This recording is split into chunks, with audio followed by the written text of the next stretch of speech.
আমরা চলে যাচ্ছি আমাদের প্রথম ঘটনায়। আজকের যে ঘটনাটি, সেই ঘটনাটি পাঠিয়েছেন আমাদের একজন অবশ্যই আমাদের একজন রেগুলার লিসনার, এবং তিনি তার ঘটনাটি যেভাবে পাঠিয়েছেন আমি সেইভাবেই আপনাদের সামনে তুলে ধরার বা বলার চেষ্টা করছি। চলুন শুনে আসি ঘটনাটি।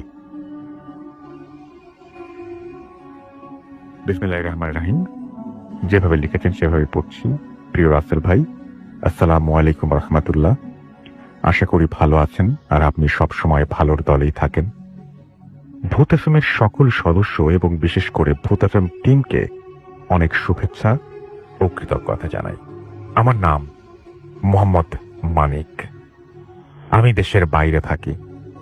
আমি একটা ওয়ার্ল্ড ওয়াইড মানি এক্সচেঞ্জ কোম্পানিতে ফ্যাসিলিটি অ্যাসিস্ট্যান্ট হিসেবে কাজ করছি। আমার স্থায়ী ঠিকানা কুমিল্লা জেলার দাউদকান্দি উপজেলার কোনো একটি গ্রামে। ঘটনাটি যদি ভালো লাগে তবে অনুগ্রহ করে পড়ে শোনাবেন। ঘটনাটি একদম সত্য, বিশ্বাস করা না করাটা আপনাদের ব্যাপার। এই ঘটনাটি আমার বাবার সাথে ঘটে। আমার বাবা আমাদেরকে যেভাবে বলেছেন সেভাবে আমি তুলে ধরলাম। ঘটনাটি প্রায় 40 থেকে 42 বছর আগের ঘটনা। তখন আমার বয়স আনুমানিক 13 থেকে 14 বছর। আমাদের পরিবার, আমাদের পারিবারিক অবস্থা খুবই খারাপ ছিল। আমার বাবা সারাদিন রোজগার করে যা পেত তা দিয়ে আমাদের সংসার চলত। তখন ছিল বর্ষাকাল। আমার বাবা তখন নৌকা চালাতো। আমি সারাদিন বন্ধুদের সাথে আড্ডা, খেলাধুলা, মানুষের গাছ থেকে তাল কাটা ইত্যাদি করে বেড়াতাম। কোনো পড়াশোনা করতাম না, কেননা আমাদের সময় এত স্কুল ছিল না। একদিন ভোরবেলাতে বাবা খুব রাগারাগি করছেন মার সাথে। ঘুম থেকে উঠে শুনি বাবা আমাকে নিয়ে মার সাথে ঝগড়া করছেন, কেন আমি কাজ করি না। বাবার রাগারাগি করে সকাল সকাল বাবা কোথায় যাওয়ার চলে গেল। মা আমাকে বলল বাবা নাকি আজকে খুব শরীরটা খারাপ, তাই আজকে কাজে যেতে পারবে না। মাও আমাকে খুব বকাবকি করলো। আমার খুব রাগ হলো। রাগের বশে আমি আমার বাবার নৌকাটা নিয়ে কাজে বেরিয়ে পড়লাম।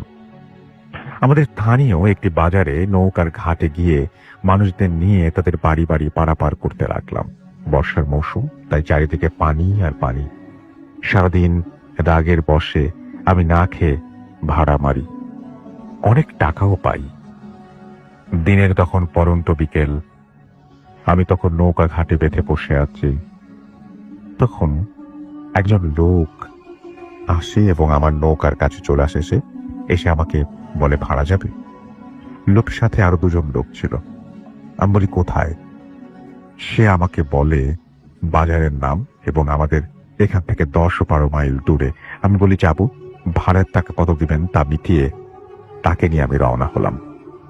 গন্তব্য 2 থেকে 3 মাইল দূরে থাকতেই মাগরিবের আযান দিয়ে দেয়।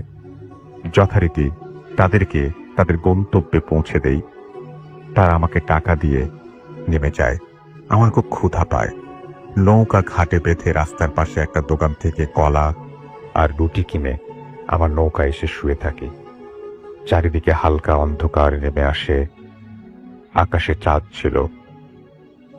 আমার একা একা বাড়িতে ফিরতে ভয় লাগছিল, তাই অপেক্ষা করতে থাকলাম আমাদের গ্রামের বা আশেপাশের এলাকার কাউকে যদি পাই, এলে ভাড়া কম হলেও তাকে নিয়ে চলে যাব। প্রায় 2 থেকে 2.5 ঘন্টা বসে আছি। আমাদের এলাকায় কোনো মানুষ নেই। ঘাট থেকে আস্তে আস্তে সব নৌকা চলে যায়। নৌকা ঘাটে এখন শুধু আমি একা। একটা সময় আমার ঘুম চলে আসে, চোখগুলো লেগে লেগে আসছে। এমন সময় একজন লোক এসে আমাকে ডাকে। আমি উঠে নৌকার ছাউনি থেকে বের হয়ে আসি। বলি কোথায় যাবেন? লোকটা আমাদের পাশের গ্রামের কথা বলে। আমি আর 7 না ভেবে বলি যাব, কেননা সে যে জায়গার কথা বলছে সেখান থেকে বিলের মাঝখান দিয়ে আমাদের বাড়িতে আসতে 30 মিনিট লাগবে, আর আমি সেই রাস্তাটা চিনি। যাক, লোকটাকে নিয়ে আমি রওনা হলাম। লোকটার হাতে ঘড়ি থাকায় তাকে জিজ্ঞেস করলাম কয়টা বাজে। সে বলে 9:10। আকাশে চাঁদের আলো, সারা বিল দেখা যাচ্ছে। কতক্ষণ হয়েছে জানি না, আনুমানিক 2-2.5 ঘন্টার মতো হবে। তাকে বাড়িতে নামিয়ে দেই। সে টাকা দিয়ে আমাকে বলে আজকে তাদের বাড়িতে থেকে যেতে। লোকটা ঘড়ি দেখে বলে, রাত প্রায় 12টার কাছাকাছি, এত রাতে একা একা বাড়ি যেতে পারবে? আমি থাকতে রাজি হইনি, কেননা বাড়িতে মা খুব চিন্তা করবেন। যাক, তাকে নামিয়ে আমি নৌকা নিয়ে বাড়ির দিকে রওনা দেই। তাদের গ্রাম থেকে আমাদের গ্রামে আসতে হলে প্রথমে একটা বিল পার হতে হয় এবং একটা খালের পথ হয়ে এসে তারপরে আমাদের গ্রামের 2টা বিল পার হলে আমাদের বাড়ি।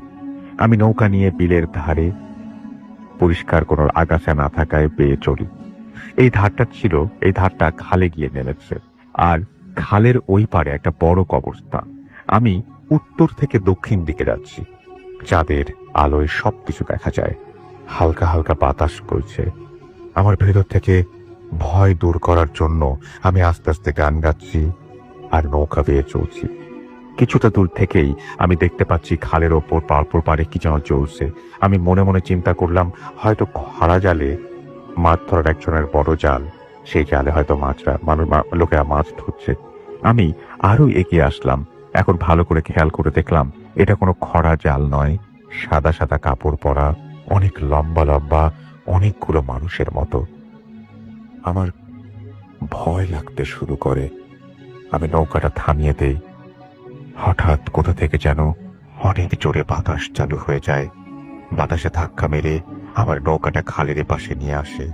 আমি অনেক চেষ্টা করছি থামিয়ে রাখার জন্য, কিন্তু পারছি না। ওই পারে কবরস্থানে তাকিয়ে দেখি, যা দেখে আমার সারা শরীর একদম শক্ত হয়ে যায়। আর মনে হচ্ছে এখনই বুঝি আমার মৃত্যু হবে। আমি দূর থেকে যেগুলো সাদা সাদা কাপড় পরা মানুষের মতো দেখেছি, সেগুলো মানুষ না, তারা মানুষের চাইতেও অনেক বেশি লম্বা, আর তাদের হাতের নখগুলো অনেক বড়। শুধু মানুষের মতো সাদা কাপড় পরা, এগুলোর সাথে গরুর মতো দেখতে গায়ের লোম এবং কালো কুচকুচে মুখটা দেখতে অনেকটা হিংস্র প্রাণীর মতো। একটা কবর খুঁড়ছে তারা। আমার চোখে আমি বিশ্বাস করতে পারছি না। মনে হচ্ছে মৃত্যু আমার সামনে দাঁড়িয়ে আছে। আমি নৌকাটা বিলের পাড়ের দিকে নিয়ে যেতে চাচ্ছি, কিন্তু এত বাতাস কোথা থেকে আসলো বুঝতে পারছি না। কবরটা একদম খালের পাড়েই ছিল।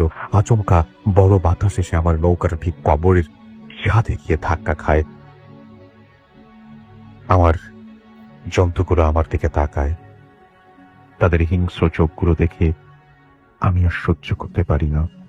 আমার নৌকাতে যে বৈঠা থাকে, এটা দিয়ে আমি নৌকা থেকে নেমে আল্লাহর নাম নিয়ে জন্তুগুলোকে পিটাতে শুরু করি। মানুষের মতো দেখতে জন্তুগুলো এবং হিংস্র জন্তুগুলো এত ভয়ঙ্কর চিৎকার দিয়ে লাফিয়ে লাফিয়ে পানিতে ঝাঁপিয়ে পড়তে থাকে এবং ভয়ঙ্কর ভয়ঙ্কর আওয়াজ করতে থাকে। তারা একসময় সবগুলো মানুষরূপী প্রাণীগুলো এবং হিংস্র জন্তুগুলো পানিতে মিশে যায়। আমি কবরটার দিকে তাকিয়ে দেখি লাশটা প্রায় কবর থেকে অর্ধেক তুলে ফেলেছে। কবরের পাশে কিছু মিষ্টির পাতিল পড়ে আছে, এগুলোতে মিষ্টিও আছে। আমার আর সাহস হয়নি লাশটাকে কবরের ভেতরে দেয়ার। আমি তাড়াতাড়ি নৌকা চালাতে থাকি। আমি নৌকা চাল নিয়ে দ্রুত সেখান থেকে চলে আসি। আমার মনে হচ্ছে নৌকার সাথে পানিতে কারো যেন চলছে। কবরস্থান থেকে 100 গজ বা তার একটু বেশি দূরে একটা খরা জাল দেখতে পেলাম। জালটাতে লোকও আছে, মাছ ধরছে। আমি ভয়ে ভয়ে ঠিক মতো নৌকা চালাতে পারছি না। ওদিক দিয়ে চলে যাচ্ছে। খরা জালের কাছে আসতে লোকটা আমাকে ডাক দেয়। লোকটার বয়স 40 থেকে 50 বছর হবে। লোকটি বলে, বাড়ি কই মাঝির? আমি ভয়ে ভয়ে আমার গ্রামের নাম বলি। আমার বাড়ির নামও জিজ্ঞেস করে। আমি তাও বলি। আমাকে লোকটা তার কাছে যেতে বলে।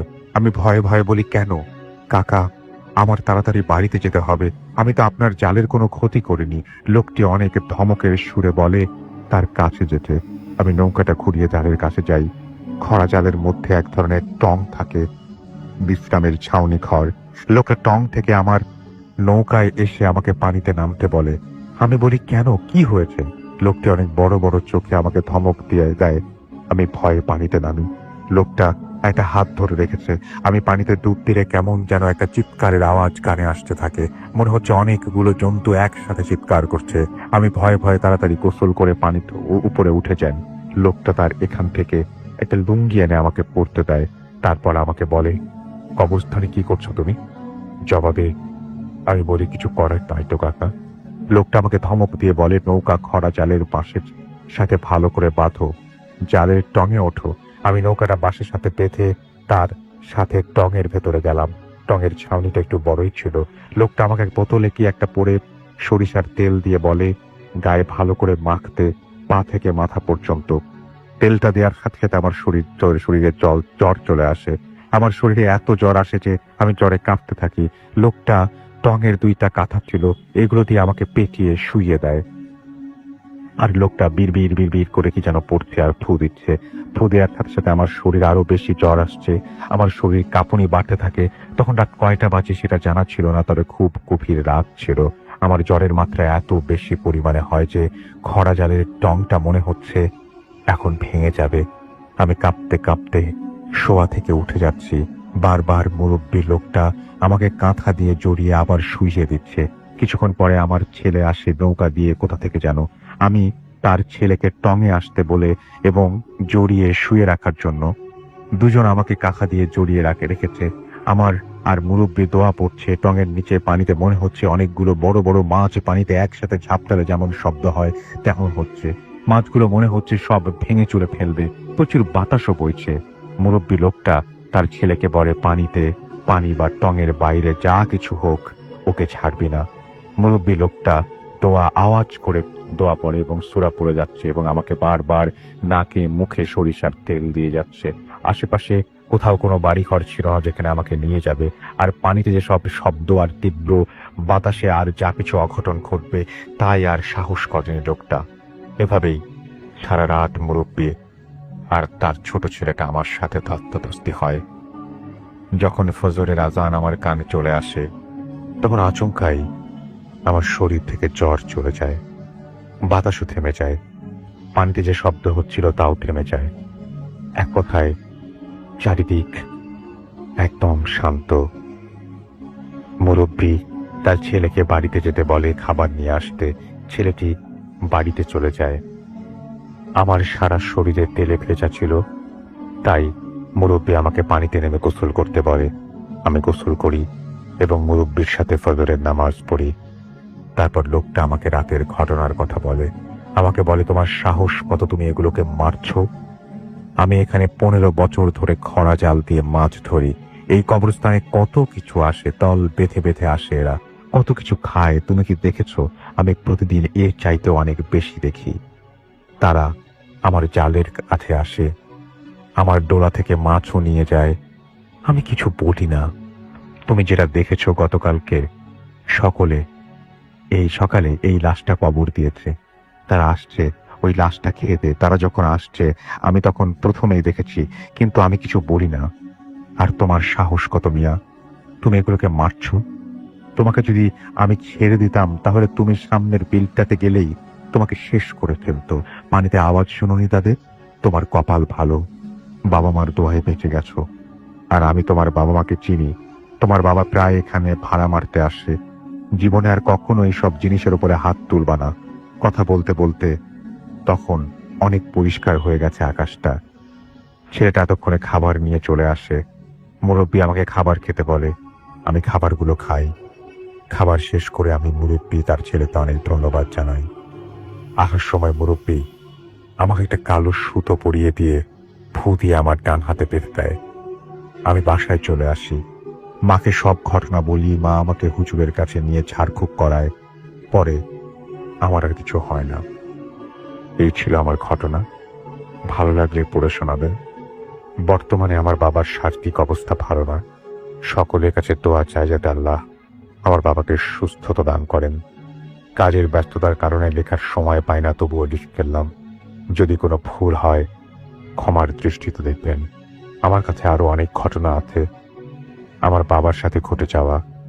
সময় হলে লিখে পাঠাবো।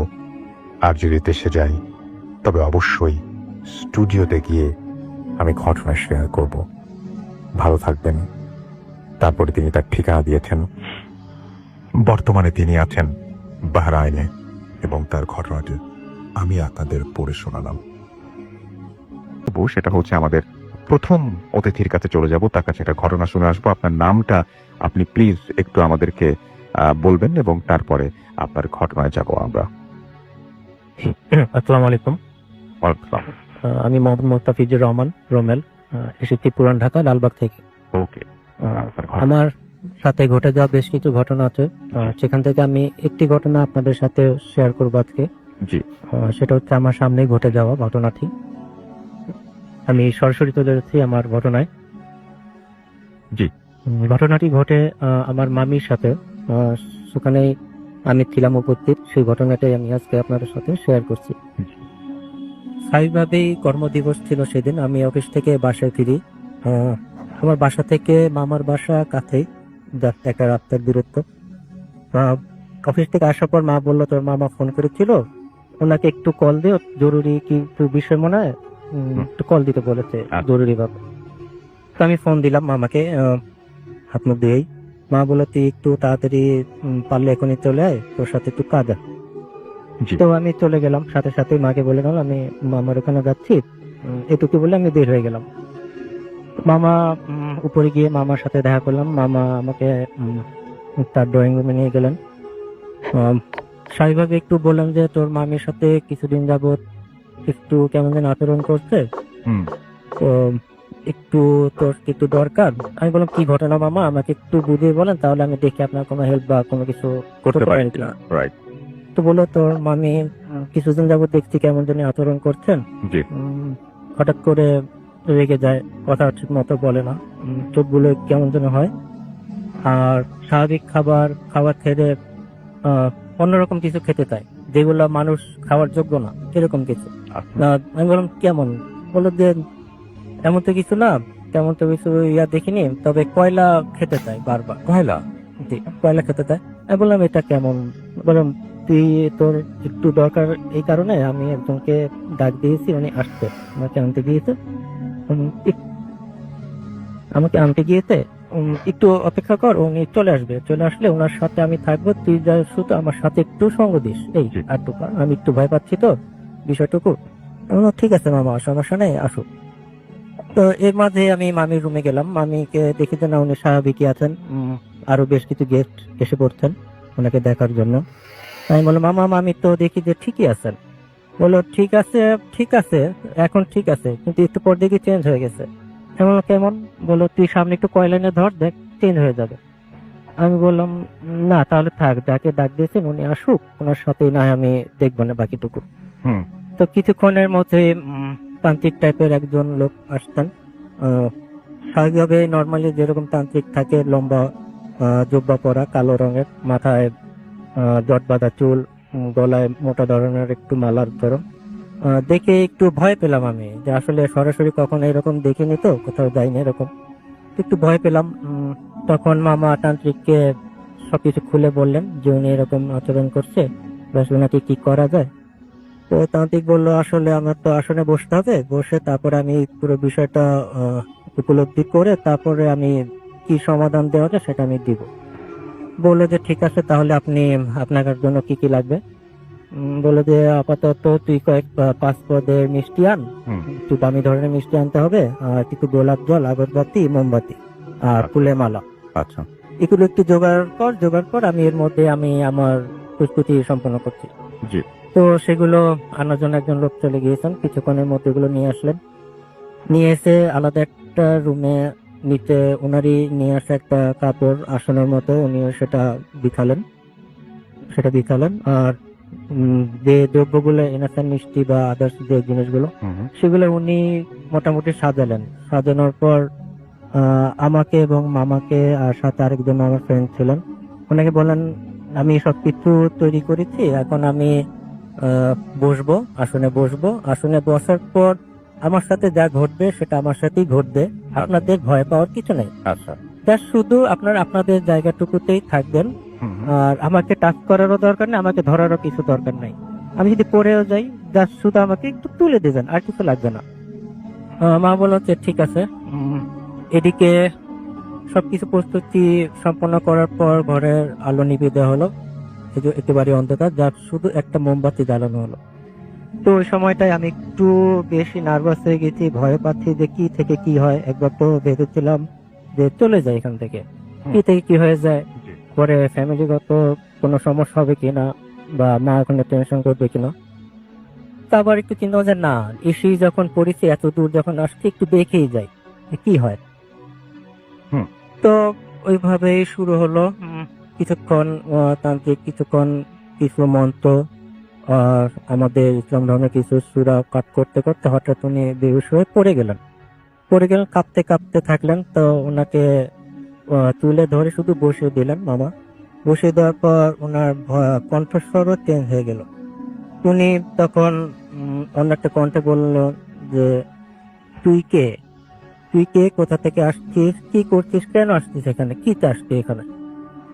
তো আরেকটা কণ্ঠস্বরে, তান্ত্রিকই কণ্ঠস্বর তখন দুই ধরনের হলো। এটা বলার পর চিকন ধরনের একটা কণ্ঠস্বর বলল যে, আমি অমুক শ্মশান ঘাটে ওখানে যাচ্ছিলাম জি সন্ধ্যার আজানের সময়। ওখানে যাচ্ছিলাম, ওনাকে দেখলাম জানালার পাশে চুল শুকাচ্ছিল। জি তো আমাকে ওই ইয়েটা দেখে ওনাকে আমার পছন্দ হলো, তাই ওনার উপর আমি ভর করেছি। তো আমি ওনাকে আপাতত ছাড়ছি না, আমি ওর সাথেই থাকবো। তো তান্ত্রিক বলে যে, না, তুই তোর সাথে থাকতে পারবি না, ওকে তো ছেড়ে দিতে হবে। জি তো চিকন সুরে বললো যে, না, ওকে তো আমি কোনোভাবেই ছাড়বো না, পারলে তুই যা পারিস তুই কর, তুই তোর কাজ করে যা। তো বললো, ঠিক আছে, তোকে আমি ভালোভাবেই বললাম, তুই তো যাবি না, ঠিক আছে। ওদিকে তান্ত্রিক আসনে বসার আগে বলে গিয়েছিলেন যে, মামিকে যেন শক্তভাবে ধরে রাখা হয়, কোনোভাবে যেন ওনার হাত পা ছেড়ে দেওয়া না হয়। ছেড়ে দিলে হয়তো এই রুমে যে আসন বাঁধা হয়েছে সেখানে এসে পড়লে সবকিছু উলটপালট হয়ে যাবে। আর হাতের কেনি আঙ্গুলটা খুব জোরে চাপ দিয়ে ধরে রাখতে বলছিল, ওটা ধরলে নাকি শক্তিটা কমে যায় তাদের। এই করার পর কার্যক্রম শুরু হওয়ার পর বলছে, তোকে যেতে হবে, তুই কি চাস, তাহলে তুই কি দিলে তুই যাবি সেটা বল, সত্যি করে বল, তুই কি দিলে তুই যাবি। তো বললে অনেক চিন্তা ভাবনা করার পর চিকন সুরে আবারও তান্ত্রিকের গলা থেকে আওয়াজ আসলো, কণ্ঠস্বর ভেসে আসলো যে, তাহলে আমি যাব, আমাকে কিছু দিতে হবে। সেটার মধ্যে হচ্ছে 2টা বড় ধরনের খাসি দিতে হবে, কিছু মিষ্টি দিতে হবে, আর কিছু জিনিসের নাম বললো, সেটা আমার এই মুহূর্তে ঠিক মনে আসছে না। জি বলে এগুলা দিলে আমি ওকে হয়তো ছেড়ে চলে যাব। তখন মা বললো, আমি তো এগুলা দিতে পারবো না, আমার তো এত অর্থ করি নেই, তোকে 2টা খাসি দিব, তুই অন্য কোনো কিছুতে যাবি কিনা সেটা বল। আচ্ছা, তারপর কি হলো আমাকে একটু বলে ফেলেন। জি তারপরে বলে, ঠিক আছে। এরকম বাদ বিতন্ড করার পর উনি বললেন যে, ঠিক আছে, তাহলে এত কিছু যখন দিতে পারবো না, তাহলে তুই আমাকে 2টা খাসি মোরগ দিবি আর কিছু পরে মিষ্টি দিবি। এগুলো নিয়ে শ্মশান ঘাটে, আমি একটা জায়গার নাম বলবো, শ্মশান ঘাটে, সেখানে রেখে আসতে হবে মাঝরাতে। জি তো বলে, ঠিক আছে। মামা বললো, ঠিক আছে, আমি রেখে যাব, তুই যাবি, চলে যা। তখন তান্ত্রিক বললেন যে, তুই চলে যাবি, যে তুই চলে যা, তুই চলে যাওয়ার সময় কি দেখিয়ে যাবি, আমি বুঝবো কিভাবে যে তুই যে চলে গেলি। বলে তখন বললো যে, চলে যাওয়ার সময় আমি একটা জিনিস ফেলে যাব। তো বললো যে, ঠিক আছে, তাহলে তুই যা, তোকে আমি কালকে এগুলো সব তোর জায়গা মতো আমি পৌঁছে দিব। তো এই ঘর থেকে আওয়াজ আসলো, অর্থাৎ চিৎকারের আওয়াজ আসলো। এর মধ্যে তান্ত্রিক আবার শুয়ে পড়লেন, বেহুশ হয়ে পড়লেন।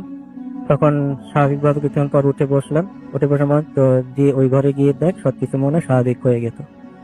তো মামা ওই রুমে গেলেন, ওই রুমে গিয়ে দেখলেন যে হ্যাঁ, সবকিছু মামি স্বাভাবিকভাবেই আছে, শুয়ে পড়েছে স্বাভাবিকভাবে।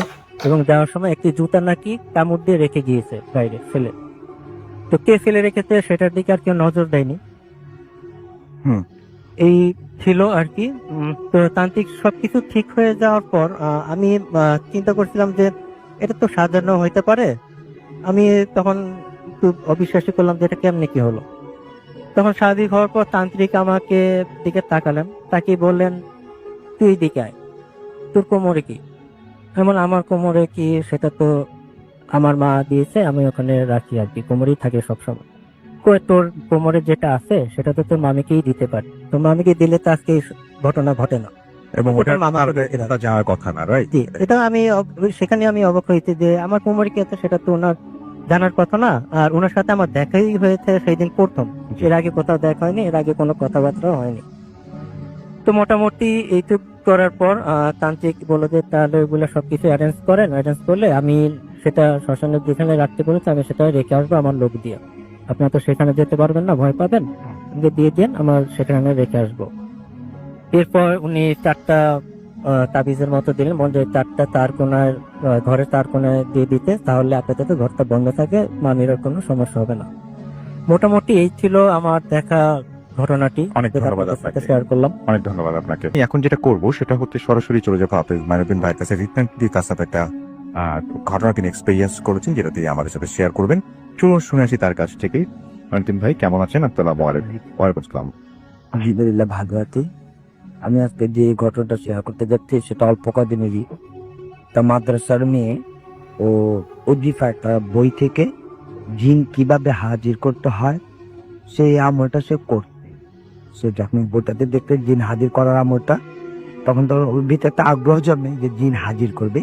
তো প্রায় 1 মাস 1.5 মাস ওই আমলটা করেছিল, কিন্তু তার কোনো অনুভূতি আসে নাই। সে ব্যর্থ হয়েছিল, সে কিছুই দেখতে পারেনি, সে ভুলেও গেছে। তো বিশেষ ঘটনা হয় 6-7 মাস পর, যা এখন বর্তমানে ওর অবস্থা।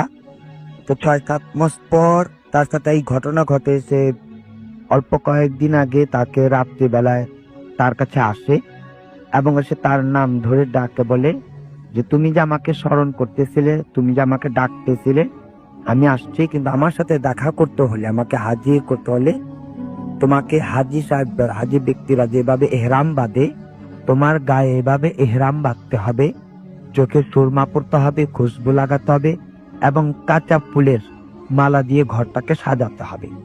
তারপরে আমি তোমার সাথে দেখা এবং হাজির নাজির কাছে থাকবো। তো এইগুলো যখন প্রায় ওকে দেখাতো, ওর বাবা মাকে সেইগুলো বলতো, ভয় পেত, কিন্তু সেইগুলো কখনো করেনি। হেরাম বাঁধে নাই, কোনো কিছুই সে করে না, কেন এগুলো করবে না, এতটা ওর জন্য কঠিন ছিল এগুলো করাটা, এই জন্য সে করেনি। তো বেশ কয়েকদিন বলার পর সে যখন দেখে এগুলো করে না, তখন এখন এই সেই জিনটা তাকে আঘাত করে। সে মাঝে কাজে প্রায় দেখে যে যখন ও ঘুমাতে যায়, তার বালিশ থেকে হাত বের করে ওকে আঁচড় দেয়, দুপাশ থেকে 2টা হাত বের করে এবং তাকে খুব আঁচড় দিতে থাকে, মারতে থাকে, আঘাত করতে থাকে।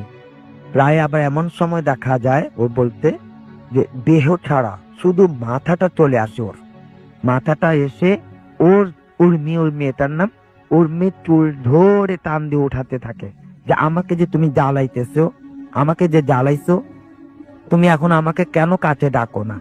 আমি তো তোমার ডাকে সাড়া দিতে চাই, তুমি কেন আমায় যে তোমাকে বললাম ইহরাম বাঁধো, তুমি যে আমাকে স্মরণ করবার জন্য এগুলো করো, তুমি কেন করো না?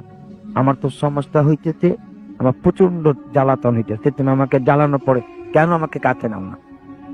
পরবর্তীতে সে এত আঘাত, এত কষ্ট ভোগা পড়ে, যখন আমাকে দেওয়া হয়, তখন সেখানে আমি উপস্থিত হয়ে ওকে জিজ্ঞেস করলাম যে বিষয়টা কি।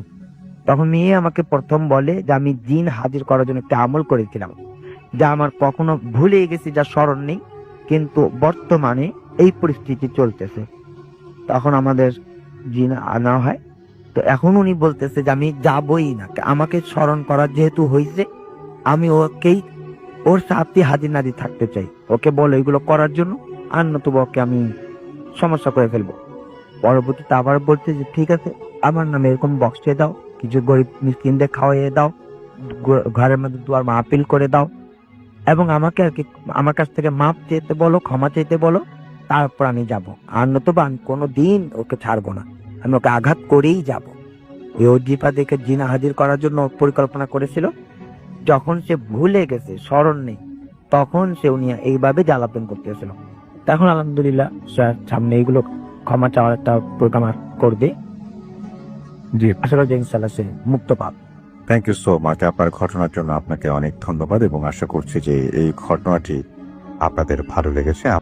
চলে যাচ্ছে ঘটনায়, একটু বড়ই আছে ঘটনাটি, আশা করছি শুনে আপনাদের ভালো লাগবে। প্রিয় রাসেল ভাই, আশা করি খোদার অশেষ রহমতে ভালোই আছেন। জানি ভালো থাকেন, তাই আর জানতে চাইলাম না আপনি কেমন আছেন। আমি নিয়মিত একজন শ্রোতা, অনেকদিন ধরেই আমার ও আমার পরিবারের সাথে ঘটে যাওয়া কিছু ঘটনা শেয়ার করব ভেবেও সময় ও সুযোগের অভাবে সেটা হয়ে উঠছে না। ঘটনাগুলো হয়তো খুব ভুতুরে না মনে হলেও আমি ও আমার পরিবারের ওপর অনেক বড় দাগ রেখে যাওয়া কিছু স্মৃতি। যাই হোক, কথা না বাড়িয়ে ঘটনা শুরু করা যাক। পূর্বেই বলে রাখা ভালো, আমাদের পরিবারের সাথে ঘটে যাওয়া এই ঘটনাটা অনেকগুলো দুর্ঘটনার সমষ্টি। যশোর জেলার অভয়নগর থানার নোয়াপাড়া পৌরসভার কোনো এক জায়গায় আমাদের গ্রামের বাসা। ছোটবেলা থেকেই আমার বাবা ছিলেন অনেক সাহসী এবং বেপরোয়া। 1980 সালে আমার বাবা ও আম্মার বিয়ে হয়। ঘটনা শুরু অনেকটা তখন থেকেই। বলে রাখা ভালো, পৈতৃক সূত্রে আমার দাদুর অনেক জায়গা জমেছিল এবং আমার বাবা বিয়ের পর দাদুর থেকে কোনো এক কারণে আলাদা হয়ে যায় এবং দাদুর সীমানার একেবারে শেষের দিকে বাসা বাড়ি তৈরি করে। যদিও আমার বাবা তখন বাড়ি বানাতে শুরু করেন, তখন তার দাদিরা তাকে ওইখানে থাকতে নিষেধ করেন, কারণ জায়গাটা ছিল ভুতুড়ে এবং বিপদ সংকুল।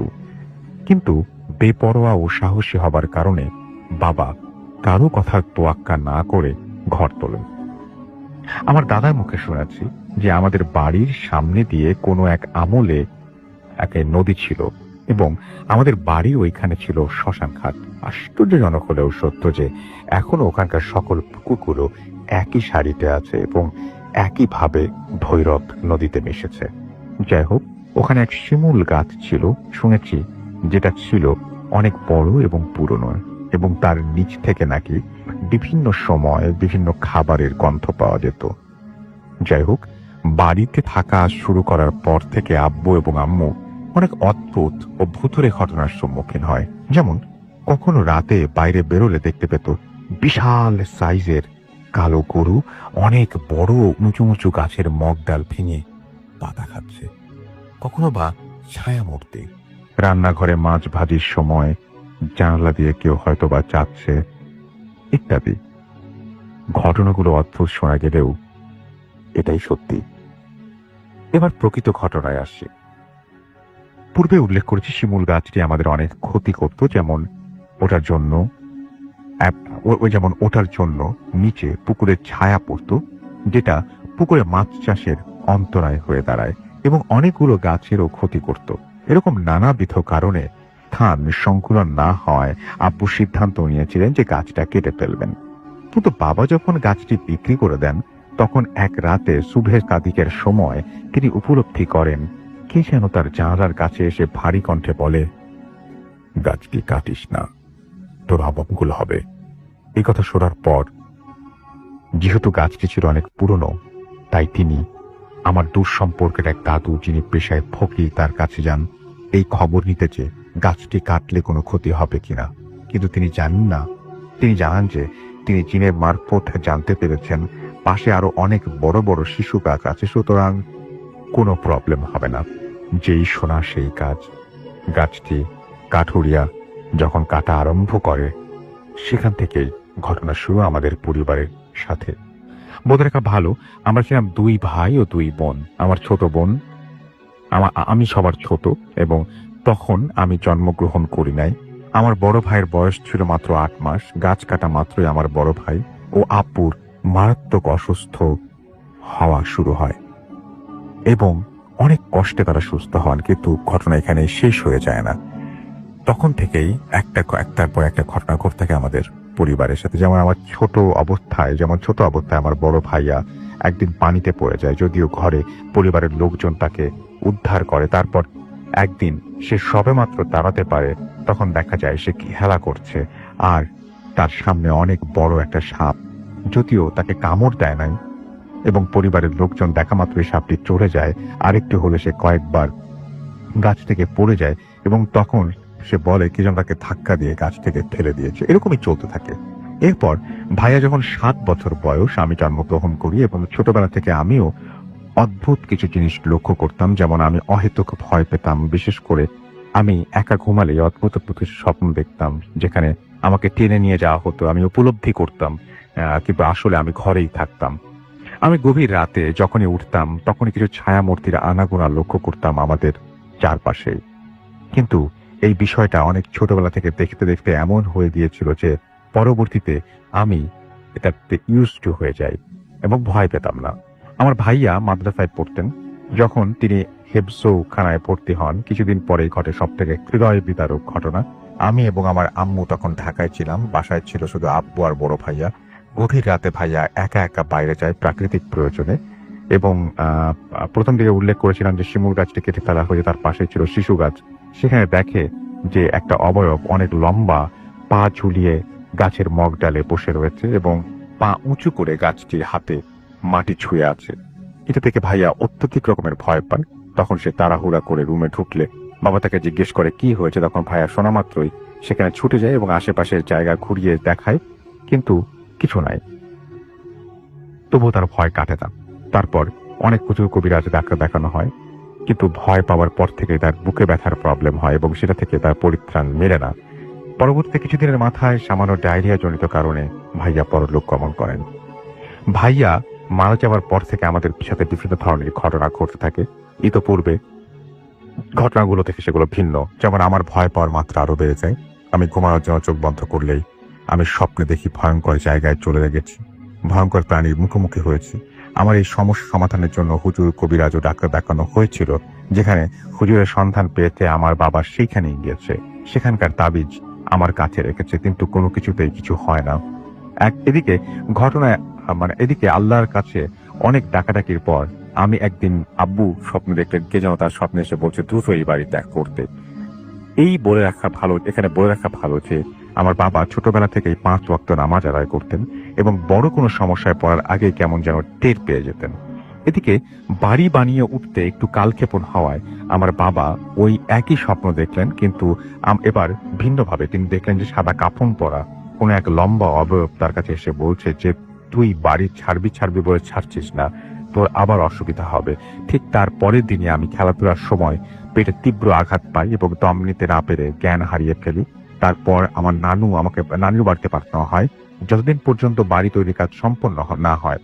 এদিকে আমাদের নতুন বাড়ির কাজ সম্পন্ন হবার পর আমরা সবাই বাসায় উঠি, কিন্তু তাতে কি আমাদের ওপরে নির্যাতন চলতেই থাকে।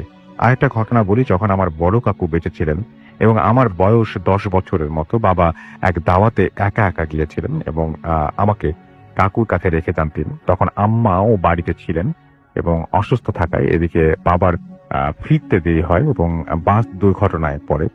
তার ফিরতে 11টার মতো বাজে। আর সেদিন ঘটে আরেকটা অদ্ভুত ঘটনা।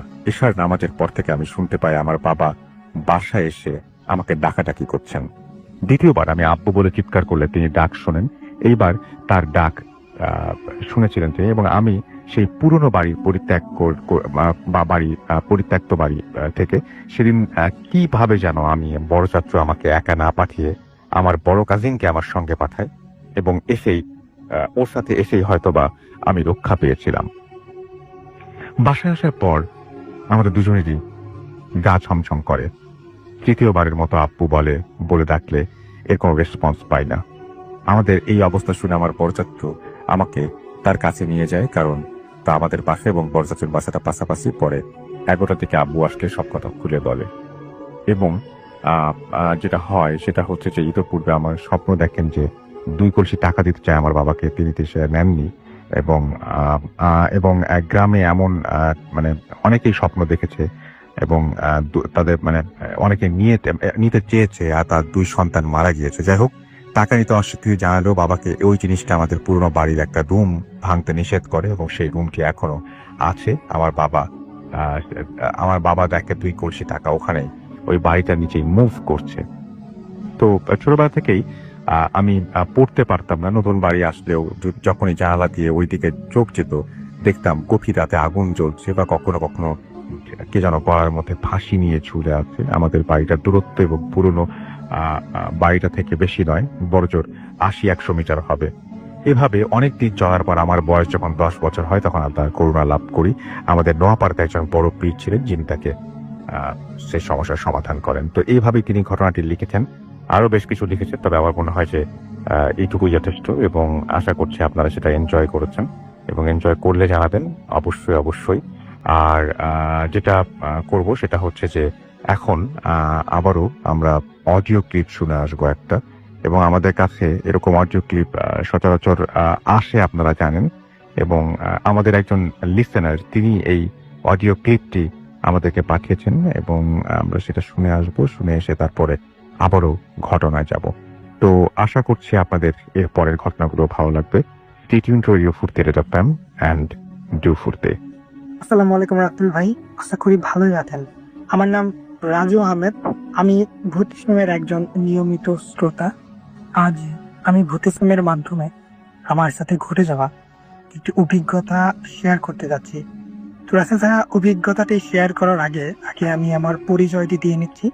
আমার নাম মোহাম্মদ রাজু আহমেদ, ঢাকার একটি ইউনিভার্সিটিতে তড়িৎ প্রকৌশল বিভাগে অধ্যয়নরত।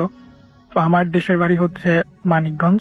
মানিকগঞ্জ জেলার সদর থানার কেওয়াজানি নামক একটি গ্রামে। তো ঘটনাটি আজ থেকে প্রায় 3 থেকে 4 মাস আগের একটি ঘটনা। তো তখন আমার সেমিস্টার ফাইনাল পরীক্ষা চলছিল। সেমিস্টার ফাইনাল পরীক্ষা যখন চলছিল, পরীক্ষা শেষ হয়। তো পরীক্ষা শেষ হওয়ার পরে তো ভার্সিটি অনেকদিন বন্ধ ছিল। তো এর জন্য আমি আমার বাড়িতে চলে আসি, দেশের বাড়িতে চলে আসি মানিকগঞ্জে।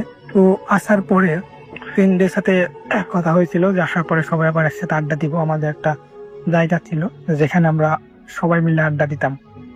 তো বিকেলের দিকে আমি সেখানে চলে যাই। তো জায়গাটা হচ্ছে আমাদের বাসা থেকে প্রায় 10-15 মিনিট দূরে একটি নদী রয়েছে, শুকনো নদী।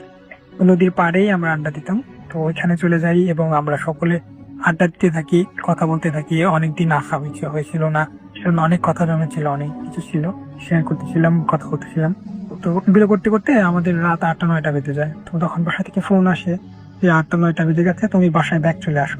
তো রাসেল ভাই, আমি যেহেতু বাবা ফোন দিয়েছিল, আমি বাসাতে চলে আসি। চলে আসার পরে ডিনার কমপ্লিট করি। ডিনার কমপ্লিট করার পরে শোয়ার প্রস্তুতি নেই, আমি আমার রুমে চলে যাই। অনেকদিন আসা হয়েছিল না, রুমটা আগে কি ঝাড় দিয়ে রেখে দিত মা। তো রুমে চলে আসি। তো রুমে চলে আসার পরে শোয়ার প্রস্তুতি নেই এবং শুয়ে শুয়ে গান শুনতে থাকি, ফেসবুকিং করতে থাকি। মানে ঘুমানোর আগে এগুলো মানে অভ্যাস হয়ে গেছে আর কি। শোয়ার সাথে সাথে ঘুম আসে না, তো তার কিছুক্ষণ পরেই ঘুম চলে আসে এবং রিসেন্টলি আমি ঘুমিয়ে পড়ি। তো রাত কয়টা বাজে আমি জানি না। তো তখন হঠাৎ আমার অস্বস্তি ফিল হচ্ছিল আর কি। মনে হচ্ছিল মানে কেমন জানি লাগতেছে, অস্বস্তি ফিল হচ্ছে এবং আমি আমার কানের পাশে টিকপিস শব্দ শুনতে পাচ্ছিলাম। মনে হচ্ছিল কেউ কুকুর হয়ে আমার কানে চিকপিস করে কথা বলছে। কি বলছে বুঝতে পারছিলাম না। আরেকটা কথা হচ্ছে, মনে হচ্ছে দুইজন কথা বলতে হয়, কারণ আমি দুই কানেই চিকপিস শব্দ শুনতে পাচ্ছিলাম। হঠাৎ করে চোখ খুলে তাকালাম এবং আমি যা দেখলাম, আমার দুই পাশে দুজন মানুষের আকৃতি হাঁটু গেড়ে বসে আছে। তো আমার কানের দিকে ঝুঁকে ফিস করে কি জানি পড়ছে। তাদের সম্পূর্ণ মুখ এবং শরীর কালো, পোশাক কালো, কাপড় ছিল, মুখ অনেক কালো, দুটো কালো ছিল। মুখ ওরকম বোঝা যাচ্ছিল না, শুধু চোখ বোঝা যাচ্ছিল। দুজনের চোখে ছিল সম্পূর্ণ সাদা, কোনো মনি ছিল না চোখ। খুবই ভয়ঙ্কর চেহারা ছিল, মানে এই ফেস কল্পনা করা অসম্ভব নয়, এতটাও ভয়ঙ্কর ফেস ছিল। তো তারপরে আমি এটা দেখার পরে আমি বুঝতে পারছিলাম যে আমার সাথে হয়তো খারাপ কিছু হতে চলেছে। তো আমি আমার চোখ বন্ধ করে ফেলি এবং আমার শরীর শেকিং হতেছিল, কাঁপতেছিল, দোয়া পড়তেছিলাম। তো দোয়া পড়ার একটু পরে দেখি মানে ফিকফিক শব্দগুলো নেই, প্রায় 30-40 সেকেন্ড হবে এরকম, শব্দগুলো নেই। তো আমি ভাবলাম হয়তো চলে গেছে বা বিপদ কেটে গেছে। তো সেজন্য আমি উঠে বসলাম এবং দেখলাম কেউই নেই। আবার শুয়ে পড়লাম। শুয়ে পড়ার পরে আমি ডান দিকে তাকিয়ে দেখি একটা ছোট কালো বাচ্চা আমার ফ্লোরে দিক দিয়ে হামাগুড়ি দিতেছে। অনেক কুচকুচে কালো হামাগুড়ি দিচ্ছে, শরীরে কিছুই নেই। আমি ওটা দেখার পর প্রচন্ড ভয় পেয়ে যাই এবং তার মুখটা ছিল সম্পূর্ণ লাল, মানে ফুল বডি লাল, মানে লাল কালার, মানে ফুল রেড। চোখগুলো ছিল ওইরকমই সাদা। সেজন্য আমি প্রচন্ড ভয় পেয়ে যাই এবং আমি হঠাৎ করে একটা শব্দ শুনতে পারি যে আমার সাইডে একটি জানলা ছিল, ধাম করে একটা শব্দ হয়, জানলাটি খুলে যায়। খুলে যাওয়ার পরে দেখি যে দুইজন লোককে আমি আমার সাইডে উবু হয়ে মানে আমার কানে ফিসফিস করছিল, ঠিক ওই দুইজন লোক ওই জানালার পাশে দাঁড়িয়ে হাত নেড়ে আমাকে ডাকলে আর কি, হাত নাড়তে। তো রাসেল ভাই, এটা দেখার পরে আমার আর সহ্য করার ক্ষমতা ছিল না। আমি সাথে সাথে সেন্সলেস হয়ে পড়ি এবং হঠাৎ করে আমি ফিল করি যে আমার মুখে পানি পড়তেছে। তো দেখি আমার একটা ছোট ভাই আছে, তো সিরিজ দিয়ে মানে ছেলে মেয়ে খেলা করে না, যে ইঞ্জেকশনের যে সিরিজ, ওটা সুই ইঞ্জেকশন দেওয়ার পরে ওটা দিয়ে পানি ভরে ইয়েটা করে, তো জানালা দিয়ে আমার মুখে পানি মারতেছে। তো আমি ঘুম ভেঙে যাই, দেখি সূর্য উঠে গেছে, সকাল 9টা বাজে। তো আমাদের গ্রামে তো অনেক সকাল সবাই ঘুম থেকে উঠে, ওরা আগে উঠে গেছে, আমি উঠিনি, এই জন্য পানি মারছিল। তো আমি বললাম পানি মারতিস কেন, মানে প্রচন্ড রাগ হলো। আর এমনি ভয়ের মধ্যে ছিলাম, কাহিনীটা ঘটে গেছে আমার সাথে। তারপরে দেখলাম শরীরটা ব্যথা, সম্পূর্ণ শরীর ব্যথা। এবং মজার বিষয়টা হচ্ছে ভাই, আমি যেদিক শুয়েছিলাম তার উল্টো হয়ে শুয়েছিলাম, মানে আমার যেখানে মাথা থাকার কথা ছিল সেখানে ছিল আমার পা, আর যেখানে পা থাকার কথা ছিল সেখানে ছিল মাথা। উঠলাম, ওঠার পরে ফ্রেশ হলাম। তারপরে ছোট ভাইকে বললাম যে তুই মারছিলি কেন, পানি মারছিলি কেন? তো ওই বললো যে জানালা খুলে শুয়েছিলে কেন, ওই জন্য তোমাকে উঠোনি এখনো, পাটাই পানি দিয়েছিলাম। তো আমার ভাইয়া মনে আছে আমি জানালা বন্ধ করেই শুয়েছিলাম, আমি কখনো জানালা খুলে শুই না, ওই জানালা স্বপ্ন বন্ধ করে দিই। তখনই আমি ভাবলাম যে ওই ঘটনাটা আমার সাথে সত্যি ঘটেছিল, এটা কোনো স্বপ্ন ছিল না। সেজন্য এটা আমি আমার এক ফ্রেন্ড শেয়ার করি যে এরকম এরকম হয়েছে। ও আবার এগুলো সম্বন্ধে একটু ভালো জানতো। তো ও আমাকে বললো যে হয়তো তোর বাসায় অনেকদিন থাকিস না, তোর রুমটা অনেকদিন ধরে বন্ধ ছিল, তো কোনো খারাপ দিনে না থাকতো, তো যে তুই ঘুমিয়েছিলি হয়তো তাদের ডিস্টার্ব হয়েছিল, এই জন্য তোর সাথে ওরা একটু ভয় দেখানোর চেষ্টা করতেন। মানে মানে ঘরটা বন্ধ দেওয়া হয়, সবকিছু পরিষ্কার টরিষ্কার করে ইয়া করা হয়। তো এরপরে ভাইয়া আর কোনো ইয়া হয়নি, আর 2-3 দিন ছিলাম আমি, আর বাসায় এগুলো শেয়ার করিনি ভাইয়া। এখন তাহলে হয়তো অনেক চিন্তা করতে পারে বাসা থেকে, আর আমি খুবই ভয় পেয়ে গেছিলাম জন্য, মানে বড় কিছু যদি হয়ে যায় বাসায় শেয়ার করলে, হয়ে গেছে এটা বাসায় শেয়ার করলাম, তারপরে কোনো ঝামেলা হয়ে গেল, যে পরে দেখা গেল ঢাকায় পাঠিয়ে দিল, আমি বাড়িতে থাকতে পারলাম না, এই জন্য শেয়ার করিনি। পরে কোনো প্রবলেম হয়নি ভাইয়া, 3-4 মাস পার হয়ে গেছে, এখন কোনো প্রবলেম হয়নি, আল্লাহর মধ্যে ভালোই আছে। এটা ছিল আমার সাথে ঘটে যাওয়া একটি অভিজ্ঞতা। আমি চাই না এরকম অভিজ্ঞতা আরো কারোর সাথে ঘটুক, কারণ এটি কতটা ভয়ঙ্কর যে যার সাথে ঘটে সেই শুধু বুঝতে পারে, আর এটা বর্ণনা দিয়ে এটা 10% বোঝানো কাউকে সম্ভব না। তো ভাই ভালো থাকবেন, বুঝে সবসময় থাকুক, এটাই চাই। আর ধন্যবাদ শেয়ার করেন। নামটা প্লিজ একটু বলবেন, আপনি কোথা থেকে এসেছেন সেটা বলবেন, তারপর আপনার ঘটনায় যাব। আসসালামু আলাইকুম রাতুল ভাই, আমার নাম রাইতুল ইসলাম, আমি এসেছি লালবাগ থেকে। ফার্স্ট অফ অল আমাকে ইনভাইট করার জন্য আপনাকে অনেক ধন্যবাদ। Most welcome. জি, আজকে আমি যে ঘটনাটা আপনাদের সাথে শেয়ার করব, এটি আমার গ্রামেরই একটা ঘটনা এবং আমার নিকটস্থ এক কাজিনের সাথে এই ঘটনাটা আসলে ঘটে। তো আমার গ্রামের বাড়ি হচ্ছে, এটা পটুয়াখালী জেলার রাঙ্গাবালী উপজেলার ফুলখালী গ্রাম। জি। তো ঘটনার সুবিধার্থে আমি এটা বলে রাখি রাসেল ভাই, যে আমাদের উপজেলায়, পুরো রাঙ্গাবালী উপজেলায় এখনো পর্যন্ত আপনার কারেন্ট পৌঁছায়নি। এটা সৌর বিদ্যুতে চলে। তো এটা আসলে সাধারণত রাতে এমনিতেই অনেক অন্ধকার থাকে। জি। তো সরাসরি আমি ঘটনায় চলে যাচ্ছি।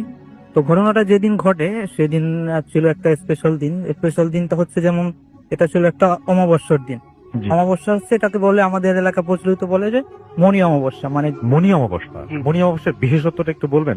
এটার বিশেষত্ব যেমন আমি জানি না এটা জি, সম্পর্কে। এটা হয়তো অনেকে এটার সাথে পরিচিত নয়, কারণ এটার বিশেষণ হচ্ছে যে আপনার সবগুলো অমাবস্যার ভিতরে এটা সবচেয়ে বেস্ট। যারা আপনার ওঝা কিংবা যারা জিন হাজির করে, জি। অথবা যারা বিভিন্ন ধরনের রিচুয়াল করে, তাদের জন্য এটা স্পেশাল। তাদের জন্য এটা স্পেশাল, কারণ এই দিনে হয়তো এই এন্টিটি গুলো বেশি ঘুরে বেড়ায়। তো ওই দিন রাতে আমাদের বাসায় আমার মা আসলে, আমাদের এলাকারই একটা স্পেশাল এটাকে খাবার, এটা অনেকে জানে কিনা আমি জানি না, এটাকে বিস্কি বলা হয়। এটা হচ্ছে আপনার চাল, চিনি এবং গুড়ের আপনার মিশ্রণে এটা আর কি তৈরি করা, এটা ধরনের খাবার, মিষ্টি জাতীয় খাবার। তো ওই দিন, তো যেহেতু আমার যে কাজিন ছিল, তো ওনার সাথে আমাদের ফ্যামিলির সাথে খুব একটা ঘনিষ্ঠ রিলেশন। তো ওই দিন উনিও আমাদের বাসাতে গিয়েছিলেন ওই জি। বিস্কি খাবার জন্য।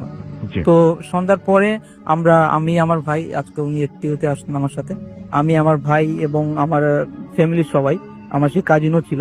তো আমরা সবাই একসাথে আমরা সেই বিস্কি একসাথে সবাই খেলাম। খাবার কি? জি জি, বিস্কি বলা হয় এটা। এটা কি জিনিস? এটা আমি একটু আগে হয়তো বলেছিলাম, এটা হচ্ছে এক ধরনের খাবার, সেটা আপনার চাল, চিনি এবং আপনার গুড় এগুলো দিয়ে বানানো হয়। আচ্ছা, এটা আমি আরো একবার শুনে নিলাম। জি, তারপরে বলেন। এটা এটা এটা হয়, এটাকে বলা হয় বিস্কি। তো ওটা হচ্ছে, ওটা খাবার পরে তো আমার যে কাজিন ছিল, তো উনি মানে ওঠার জন্য খুব তাড়াহুড়া করলো। তো তখন আমার মা, আসলে আমার মায়ের ব্যাপারে আমি একটা জিনিস বলে দিই, সেটা হচ্ছে আমার মা আপনার কোনো কিছু ঘটার আগে এই বিষয়গুলো আসলে জানতে পারে, কারণ আমার মা একটা জিনিস যারা যদি কখনো সময় হয় নেক্সট টাইম আমি সেই ঘটনাটা বলবো। বাট তো আমার মা অনেক করে নিষেধ করলেন। আমার মা আসলে বুঝতে পারছেন যে ওর সাথে সামথিং রং, কোন একটা ঝামেলা আছে। কোনো একটা ঝামেলা হতে যাচ্ছে, বাট উনি আসলে শুনলেন না। তো মা বললেন যে তুই যাস না, দেখ, ওনার নাম ছিল হিরণ, তো তুই হিরণ, তুই যাস না, তুই রাইতুল এবং মিঠুন আমার বড় ভাই, ওদের সাথে ঘুমিয়ে পড়। তিনি আসলে শুনলেন না, উনি মানে অনেকটা উপেক্ষা করেই উনি চলে গেলেন বাইরে। তো চলে যাওয়ার পরে, এটা আসলে উনি চলে যাওয়ার হয়তো 10 থেকে 20 আধা ঘন্টা এরকম পরে আমরা একটা শব্দ শুনতে পেলাম আমরা বাসা থেকে। আচ্ছা। শব্দটা হচ্ছে অনেকটা গোয়ানির মতো, মানে মানুষ কেউ যদি আহত হয় কিংবা চিৎকার করে ভয় পেলে এরকম একটা সাউন্ড আসলে আমরা শুনতে পাচ্ছি, মানে পুরো স্পষ্ট না। আচ্ছা। তো আমরা ওই দিন রাতে আর বের হলাম না, কারণ হচ্ছে যে এটা একটা মহি অমাবস্যার দিন। জি। সাধারণত আমাদের গ্রামে প্রচলিত, মানে এই দিনেও কেউ এরকম বের হয় না। তো আমার ওই ভাই ছিল খুব সাহসী, এই জন্য আসলে উনি বের হতে সাহস দেখিয়েছিলেন। তো আসলে পরে ওইদিকে ওনার সাথে যেটা ঘটে, তো আমি রাসেল ভাই, আমি এখানে একটা জিনিস স্কিপ করে দিয়েছি, যেটা হচ্ছে আমার বাড়ির বর্ণনাটা আমি একটু দিই ছোট্ট করে। সেটা হচ্ছে আমার বাড়ির সামনে একটা পুকুর আছে, জি। পুকুরের কর্নারে হচ্ছে আপনার একটা খেজুর গাছ। আর আরেক কর্নার হচ্ছে আমাদের কবরস্থান, পারিবারিক জি। কবরস্থান, আমাদের যে বাড়ি সেই পারিবারিক কবরস্থান। তো উনি যখন আমাদের বাড়ির দরজার খেজুর গাছের সামনে আসছেন, আসার পরে তো উনি দেখলেন যে কেউ ওনার নাম ধরে ডাকছে যে, কে তুই তো আজকে অনেক বিস্কি খেয়েছিস, আমার জন্য কি এনেছিস? আচ্ছা। মানে এরকমের কিছু একটা প্রশ্ন করলো। তো উনি আসলে এটা তো অবাক হলেন না, কারণ উনি জানেন যেহেতু আজকে অমাবস্যার দিন, তো আমার মনে হয় কেউ আমাকে এরকম ভয় দেখানোর চেষ্টা করছে। মানে উনি আসলে বেসিক্যালি এগুলোতে কোনো পাত্তাই দিতেন না। মানে আচ্ছা। উনি এরকমের একটা লোক ছিলেন।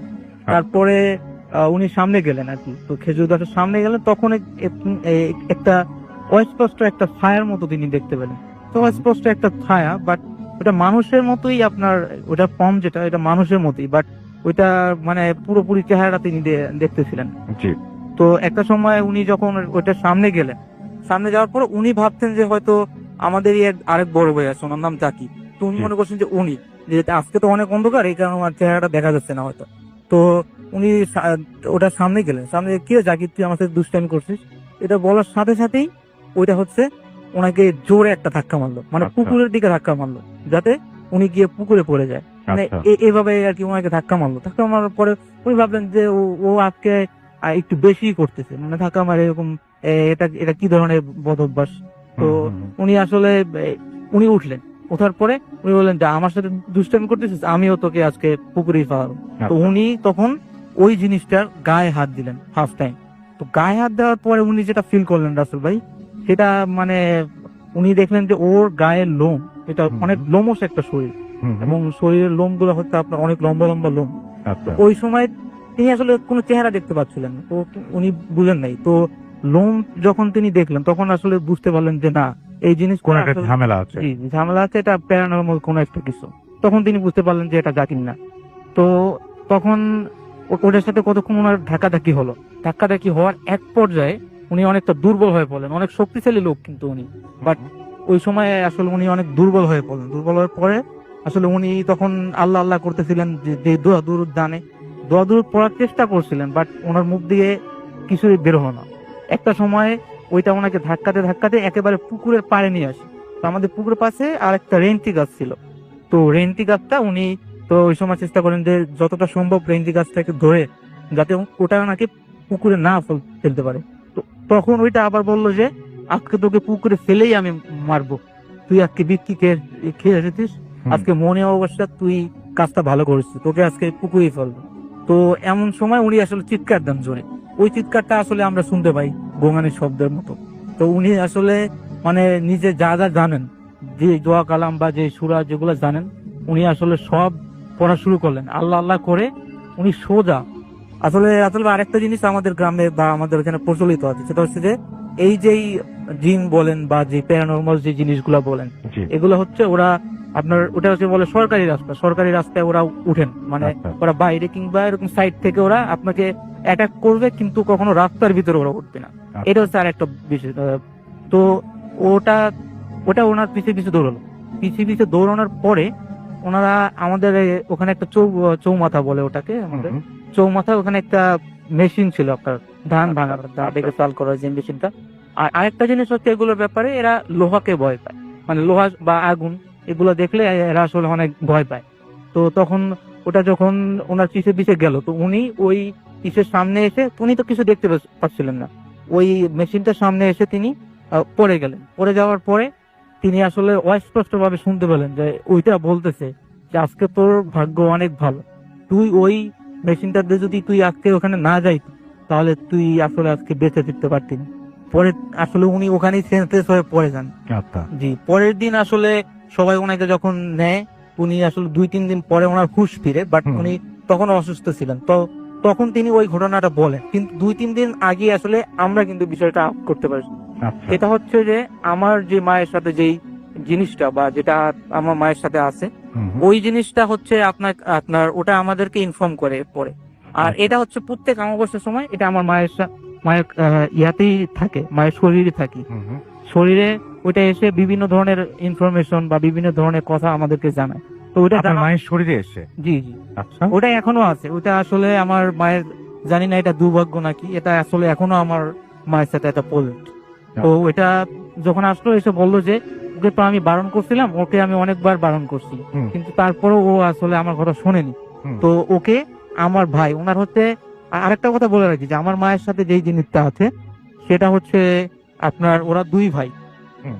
তো দুই ভাই ওরা আমার মায়ের সাথে যেটা আছে ওইটা আমাদের পুকুর পাড়ে একটা তুলো গাছ আছে ওইটাতে থাকে, আর ওর যে ভাই ওইটা হচ্ছে আপনার এই আমাদের খেজুর গাছ ওখানে থাকতো। হুম। ওর ভাইটা হচ্ছে একটু বদ প্রকৃতি, মানে মানুষকে ভয় দেখাতে কিংবা মানুষের সাথে ইয়া করতে ওর পছন্দ করে। আচ্ছা। তো ওটা আমার মায়ের সাথে যেটা ইয়া করে, ও বললো যে ওই আমার ভাই ওকে ওকে ও মিষ্টি জিনিস খেয়ে গেছে কিন্তু ও পানি খায়নি, আর ওরা আমি বারবার বারণ করছি, আর আজকে ছিল মনে অবস্যার দিন, হুম। তো এই জন্য ওকে ও অ্যাটাক করছে। এরপরে আসলে আমার ওই ভাই প্রায় দীর্ঘ 6 মাস পর্যন্ত আসলে উনি জ্বর প্লাস বিভিন্ন ধরনের শারীরিক অসুস্থতা উনি ভুগছেন, এবং অনেক ওঝা প্লাস অনেক কিছু উনি ইয়া করছেন, বাট উনি 6 মাস তারপর ওনাকে ভুগতে হয়েছে।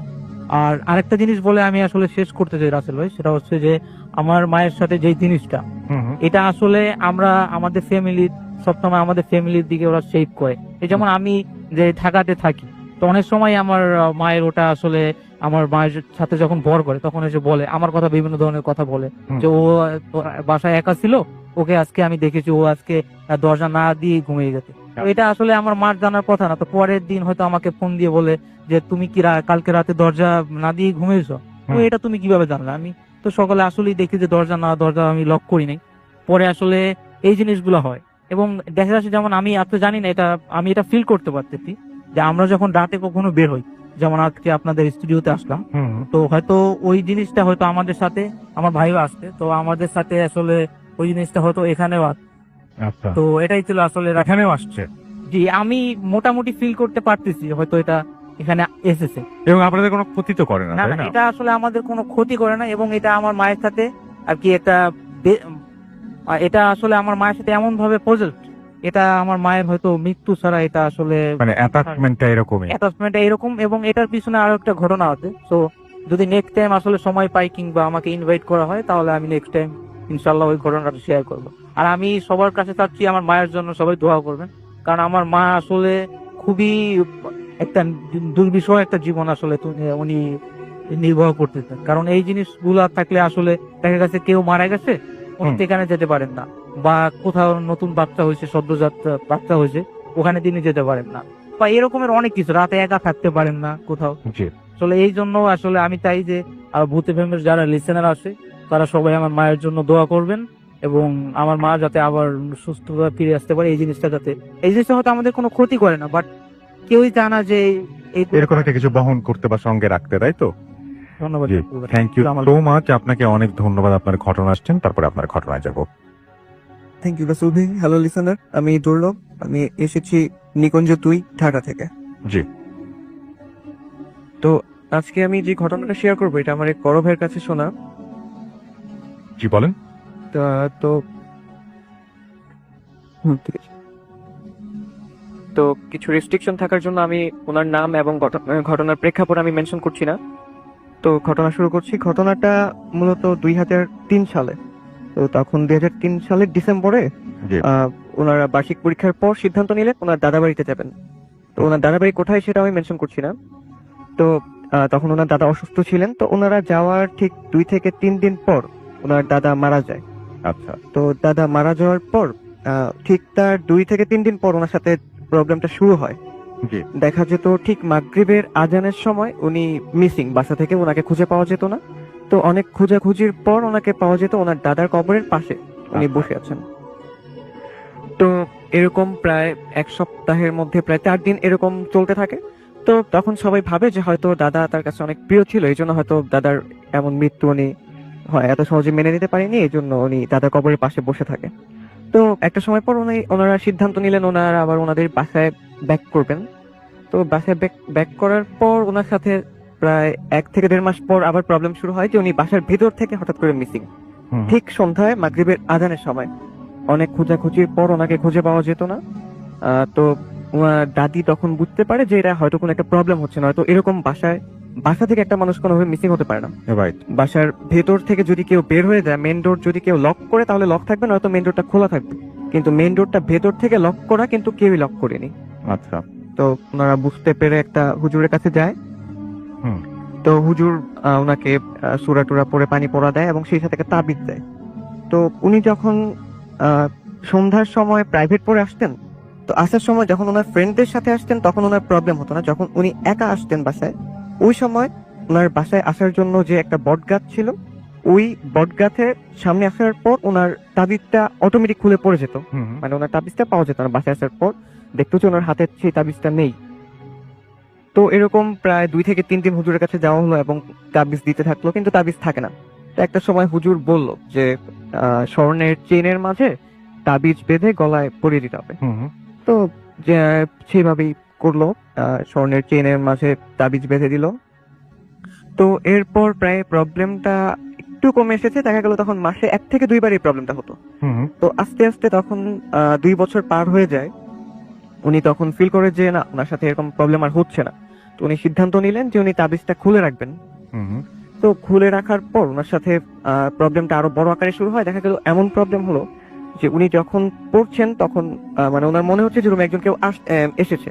আচ্ছা। এবং রাতে ঘুমানোর সময় হঠাৎ করে উনি ফিল করতেন যে মানে ঘুম ভাঙার পর ফিল করতেন যে ওনার রুমে কি একজন হাঁটছে, বা উনি একটা শ্যাডো দেখতে পেতেন, কিন্তু সেই শ্যাডোটা কি ছেলে নাকি মেয়ে সেটা উনি বুঝতে পেতেন না। আচ্ছা। তো এরপর একটা সময় ওনার সাথে কথা বলা শুরু হয় ওই অশরীরীটা। হুম। তো কথাটা ছিল এমন যে মানে একটা মেয়ে ভয়েস। ওনার ভাষ্য মতে মানে কোনো মানুষের ভয়েস এত সুন্দর হতে পারে এটা মানে ওনার ধারণা ছিল না। তো মেয়ে ভয়েসটা ওনাকে অনেক কিছু বলতো। তো একটা সময় উনি যখন পড়তেন হঠাৎ করে ওনার রুমে আসার পর উনি ভয় পেয়ে যেতেন। তো সেই মেয়ে ভয়েসটা তখন বলে উঠতো, কি রে ভয় পেয়েছিস? হুম। ভয় পাবি না, তুই পড়, আমি আছি এখানে। তো উনি তখন মনে মনে এটা ভাবতেন যে ভয় পাবো না, তুই তো ভয়ের কারণ। আচ্ছা। এই কথাটাই মনে মনে ভাবনাটা সেটা আবার রিপিট করতো যে কি বলছিস মনে মনে, আমি ভয়ের কারণ। হুম। তো উনি তো এরপরে মনে মনে মানে ভাবনাটা ছেড়ে দিলেন। তো সেটা আবার ওনাকে এটাও বলতো যে আমি যে তোর সাথে আছি বা কথা বলি এটা তুই কাউকে বলবি না। হুম। তো ঠিক আছে, উনি ভয়ে কাউকে বলে না তখন বিষয়টা। হুম। তো একটা সময় তখন এমন হয়েছিল যে একদিন উনি মিসিং, সেই মাগরিবের আজানের সময় থেকে উনি মিসিং। ওনাকে রাত 12টা পর্যন্ত খুঁজে পাওয়া যায়নি। তো ঠিক 12টার পর ওনাকে খুঁজে পাওয়া গেছিল। ওনার বাসার পাশে একটা বাঁশঝাড় ছিল, সেই বাঁশঝাড়ে উনি সেন্সলেস অবস্থায় ছিলেন। আচ্ছা। কিন্তু এর আগে ওই বাঁশঝাড়ের সবাই খোঁজাখুঁজি করার পরও সেই সময় দেখতে পাইনি, কিন্তু পরবর্তী সময় দেখতে পেয়েছিল। আচ্ছা। তো বাসায় নিয়ে আসার পর উনি তখন ওনার মার সাথে বিষয়টা শেয়ার করেন যে আমার সাথে এগুলো হচ্ছে, এরকম কথা বলছে আমার সাথে। হুম। তো সেটা আবার আমি মানে মিস করে গেছে জিনিস, সেটা ওনাকে বলতো যে আমি যে তোর সাথে কথা বলি এটা যদি তুই কাউকে বলিস তাহলে তোর ক্ষতি হবে, আমি তোর ক্ষতি করবো। আচ্ছা। তো উনি ভয় পেয়ে ওনার মার সাথে বিষয়টা শেয়ার করে যে আমার সাথে এরকম সমস্যা হচ্ছে। হুম। তো শেয়ার করার পর প্রবলেমটা শুরু হয়েছে ঠিক উনি যখন রাতে ঘুমায়, ওনার শরীরে ঘুমের মধ্যে কেউ 3টা নখের আঁচড়ের দাগ পাওয়া যেত মানে ঘুমের সময়। হুম। আর এমন হতো যে মানে ওনাকে চড় দিত, গালে চড় দিত, তো 3 আঙ্গুলের দাগ বসে যেত গালে। হুম। তো বসে যাওয়ার পর আবার উনি যখন পড়তে থাকতেন তো সবাই দেখতো যে উনি পড়ার সময় উনি ফিল করতেন যে কেউ একজন ওনার মাথায় চুল ধরে ঝাঁকাচ্ছিল। আচ্ছা। কিন্তু বাসার অন্য মেম্বাররা দেখতে পেতেন যে উনি নিজেই নিজের চুল ধরে ঝাঁকাচ্ছে। তো উনি সবকিছু শেয়ার করার পর ওনার মা সিদ্ধান্ত নিলেন যে না, এইভাবে আর হচ্ছে না, একজন ভালো কবিরাজের কাছে যেতে হবে। হুম। তো ওনারা একজন কবিরাজের কাছে গেলেন। তো কবিরাজ মানে জিন ছাড়ানোর একটা ব্যবস্থা করে। তো তখন যা যা থাকে আর কি, আপনার আগরবাতি, মোমবাতি, শুকনা মরিচ, ঝাড়ু, কাঁচা হলুদ, আরো যা যা থাকে কোরআন শরীফ, তো এগুলো নিয়ে সন্ধ্যার পর যে জিন ছাড়ানোর একটা ব্যবস্থা করেন। ওকে। তো সূরা পড়তে থাকা অবস্থায় উনি একটা সময় সেন্সলেস হয়ে যায়। সেন্সলেস হয়ে যাওয়ার পর কিছুক্ষণ পর উনি সেন্সলেস অবস্থায় ওনার ভিতর থেকে একটা মেয়ে ভয়েসে কথা বলছে যে তোরা আমাকে কেন ছাড়াতে চাচ্ছিস। তো কবিরাজ বলছে যে তুই ওকে কেন মারছিস, ওকে কেন বিরক্ত করছিস। তখন বলছে যে আমি ওর কোনো ক্ষতি করিনি, কিন্তু আমি ওকে বলেছিলাম আমার কথা কারোর সাথে শেয়ার করবি না, কিন্তু সে ওর মার সাথে শেয়ার করেছে। তো এরপর কবিরাজ ওকে জিজ্ঞেস করলো যে তুই মানে ওর উপর কেন ভর করেছিস। সে বললো যে ওর দাদা যখন মারা যায় ওই সময় কবরস্থানের বাইরে আমি ছিলাম, সে যাওয়ার সময় ওকে আমার ভালো লেগেছে, এই জন্য আমি ওর উপর ভর করেছি, আমি ওকে কখনো ছাড়বো না, আমি সারা জীবন ওর সাথে থাকবো। আর যদি কেউ আমাকে তুই যদি চাস আমাকে ওর কাছ থেকে সরাতে, আমি তোর ক্ষতি করবো, আমি তোকে বাঁচতে দিব না।